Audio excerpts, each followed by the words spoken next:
Was running through my videos this last weekend and realized that it's been a year and a half since I did a camper tour. A lot of things have changed since then. Let me show you guys the 2004 Arctic Fox, and a lot of new viewers maybe haven't seen that video. Keep in mind, a lot of these tips are going to be coming from a weekend adventurer's point of view. I don't full-time in this RV, and I'm not a full-time YouTuber. I just bring you guys out with me on Saturdays and Sundays when I make adventures up here in Minnesota.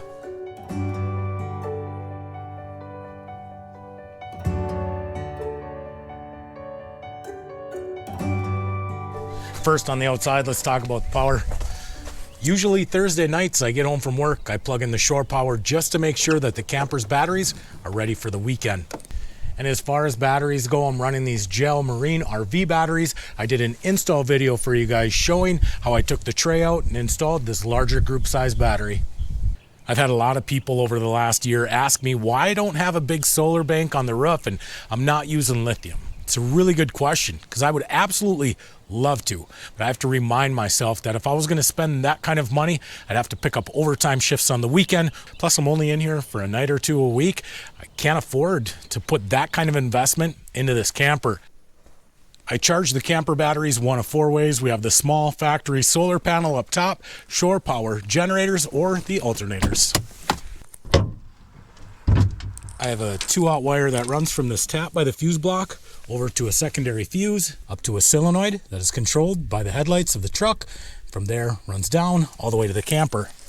Then I have an Anderson style plug in the bed of my truck that leads directly up to my batteries.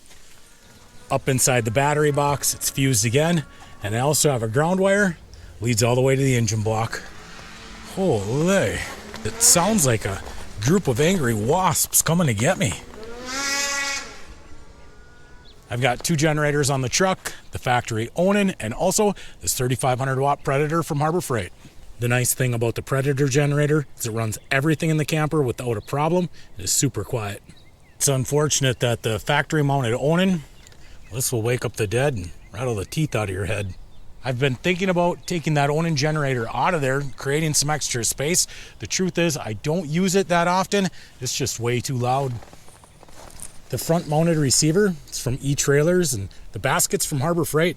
It's an ATV basket that's not as wide as the truck, the way it doesn't obstruct the lights. I've also done a lot of upgrades on the exterior of the camper, one of them being this gutter trim. I ran it across the nose, that way I don't get streaking on my windshield.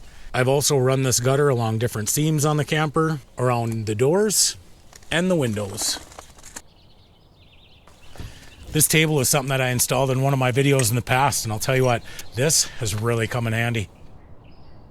I think the last thing on the outside we're going to talk about is the TorqueLift Stow and Go steps. I installed them a couple of weeks ago. They make getting in and out of the camper so much easier.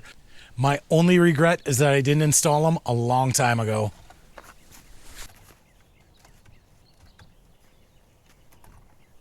I think it's about time we move inside. I think first we should probably get this slide out. No doubt having the extra room with the slide is really nice, but if I was to buy another camper, not sure if I'd go with the slide. Last winter I did some modifications to the dinette and I showed you guys that on a video. Just makes it a lot easier to maneuver around in the camper when the slide out is in. Welcome to the point of no return.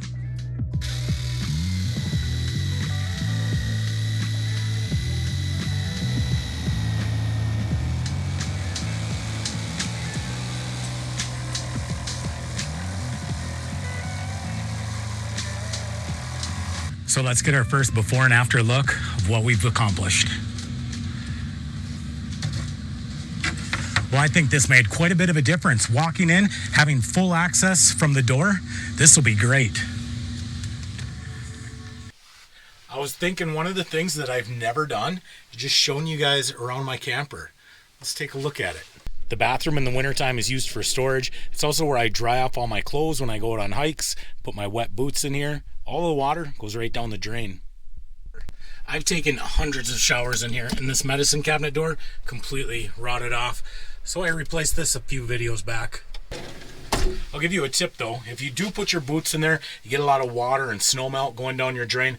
Make sure that you put some of this RV antifreeze down that drain. You don't want that J-pipe to freeze. And for people that aren't real familiar with this, although this is antifreeze, it does absolutely freeze. It just doesn't freeze rock solid. So don't be surprised if you put this in your camper and then realize that all of the pink stuff is frozen in my lines. That's what it's supposed to do. Underneath the bathroom door, there's an air intake, and that carries warm air under the basement into the holding tank area. There's a small fan down in the basement area that runs whenever the furnace is running. I wired it separately. That way I can turn it on and off depending on when I want to have warm air down there. And the reason why I did that is because I don't always have my propane furnace running in the camper. Sometimes with the generator running, or if I do get lucky enough to find shore power, I plug in this 1000-watt ceramic heater. This little heater can warm this camper up to 75 degrees even when it's 0 outside. Next to the bathroom, Arctic Fox put a pantry. I actually thought this would be a great spot to mount a diesel heater. I'd still have the pantry up above, but down below, I'd mount one of those diesel heaters. And I took a look, I'd be able to fit one in there, and I could have an exhaust right underneath, go right out the wall. The bottom cabinet is just more storage. And then we move into the kitchen area.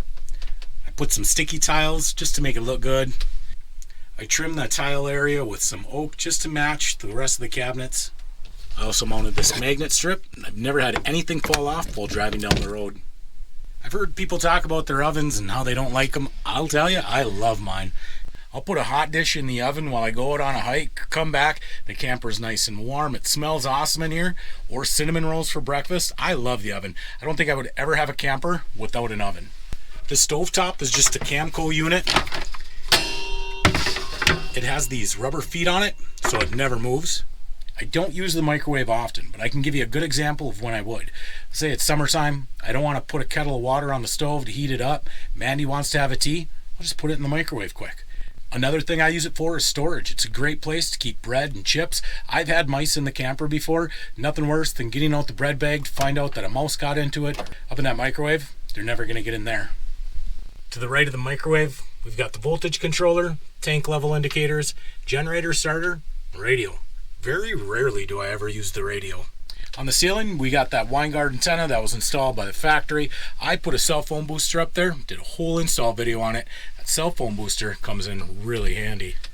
I would say one of the only downfalls of the WeBoost cell booster is just how close your cell phone has to be to it in order to work. You know, I never thought about all the upgrades that I've done on this camper until I started making this video. With that being said, let's look at some of the other upgrades that I've done. Bring the camper into the 21st century. Below the sink, I've mounted a 12-volt power supply and also a dual USB plug. Right by the fuse, we have another 12-volt power supply.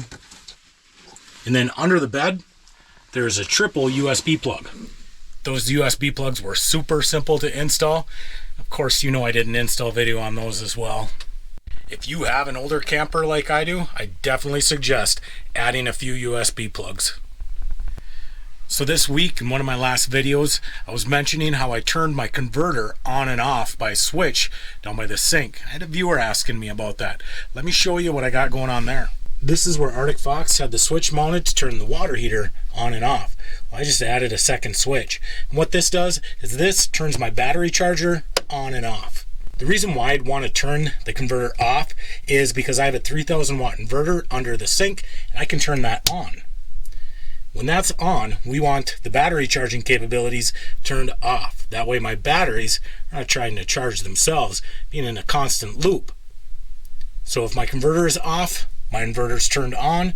If I turn my inverter off, plug back into shore power, I can turn my converter on. Now my batteries are being charged again. I think that's enough of the technical talk. Let's get back to the camper tour. This cupboard door right here used to hold a sliding tray. The Arctic Fox had a tube television mounted to. This clip up on the ceiling used to hold the door open and closed. That's why it's got a pull right here. The whole thing used to pull up. I just turned the hinges around, turned it into storage. I've got a DVD player mounted underneath the cabinet, and my TV's on a swivel mount right in the bedroom area. This way I can watch it from the bedroom or in the dinette. It's been there for 6 years. It's traveled down the road, not secured in. Never had an issue with it. The bedroom area in the Arctic Fox does have a lot of storage. I love sleeping in this thing too. It is one of the most comfortable sleeps that I can get, hands down, is right here in this camper. I think that's why I'm in here almost every single weekend, is just because it is so comfortable. Another upgrade that I did not that long ago was when I took that medicine cabinet out of the bathroom, stole the glass out of it, put it in the refrigerator. You guys might remember I did that right in the parking lot of the Home Depot. Mirror side, foil side. Which side do I cut on? I don't know. 50-50 guess. I'm sure this is just all kinds of wrong. Wonder if I could just bring this wood into the Home Depot and say, cut me a piece of mirror that size, please.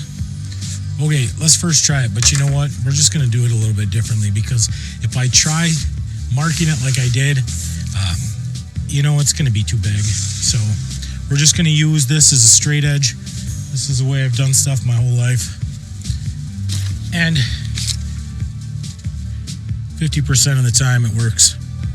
I'm gonna guess this here mirror cutter was bought probably at an auction sale, and I'm sure I found it in the bottom of a bucket that was full of other items that I had to buy in order to get the one item that I wanted. And yeah, this thing is probably just about as dull as it can possibly be. I had someone ask me about my magnets once too, and I see other YouTubers doing it, and I thought it was kind of a cool idea. So along my travels, I picked up a bunch of magnets.